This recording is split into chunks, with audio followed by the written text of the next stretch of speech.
గౌతమి సిటీలో చూస్తున్నారా part 2 శ్రీరామనారాయణ temple.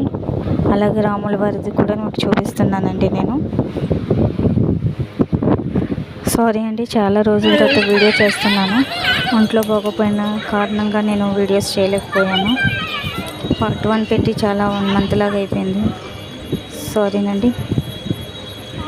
నా సబ్స్క్రైబర్స్ చెప్తున్నాను ముఖ్యంగా. మీ అందరి కోసం ఇప్పుడు పార్ట్ 2 కూడా చూపిస్తున్నాను. శ్రీరామనారాయణ టెంపుల్ నైట్ వ్యూ చూపిస్తానన్నాను కదండి. పార్ట్ 2లో చూసేయండి. చాలా బ్యూటిఫుల్గా ఉంటుంది నైట్ వ్యూ అయితే. అంతా క్లియర్గా చూపిస్తున్నానని నేను అనుకుంటున్నాను. చాలా అంటే చాలా బాగుంటుందండి వ్యూ. అది ఈవినింగ్, ఇది ఇక్కడ ఈవినింగ్ టైం చూడడానికి ఎక్కువ వస్తారు.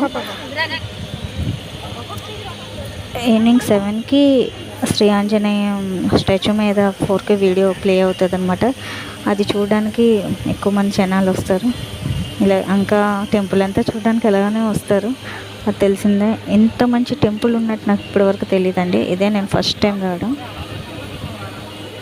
అందుకే మీ అందరి కోసం కూడా వీడియో చేసి నేను పెడుతున్నాను.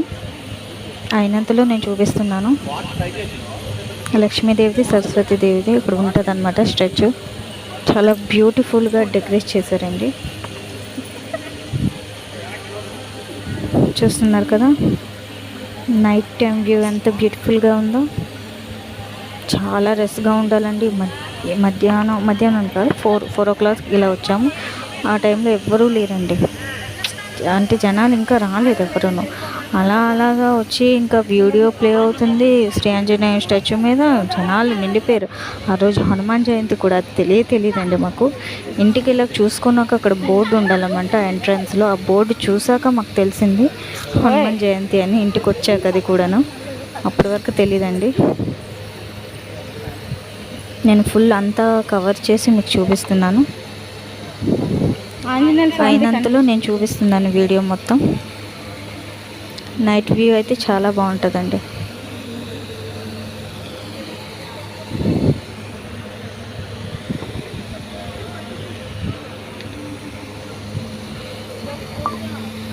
ఒక్కసారి వచ్చి దర్శనం చేసుకోండి. ఎవరెవరు చూడలేకపోయారో ఇంత మంచి ఛాన్స్ మిస్ అవ్వకండి. మన విజయనగరంలో, అంటే మన విశాఖపట్నంలో ఇంత మంచి టెంపుల్ ఉన్నదని ఎవరికి తెలియదు చాలామందికి. తప్పకుండా వచ్చి దర్శనం చేసుకుంది ఆ స్వామివారి దర్శనం. Thank you for watching at the Gautami sweety logs.